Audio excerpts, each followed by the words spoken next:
Apply this to your pots and pans. The results will surprise you. They'll look brand new. Thanks to this trick, my pots are clean and shiny.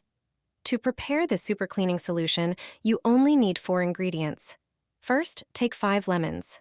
Cut each lemon into 2 equal halves. Then cut them again to make quarters.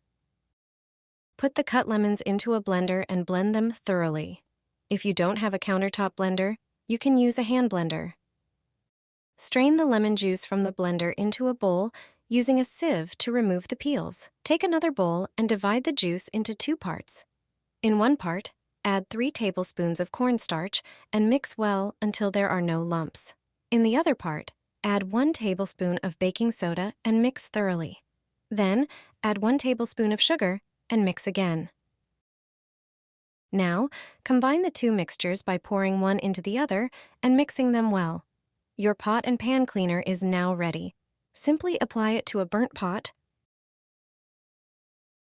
Wait a few minutes, and then scrub the pot with a scouring pad.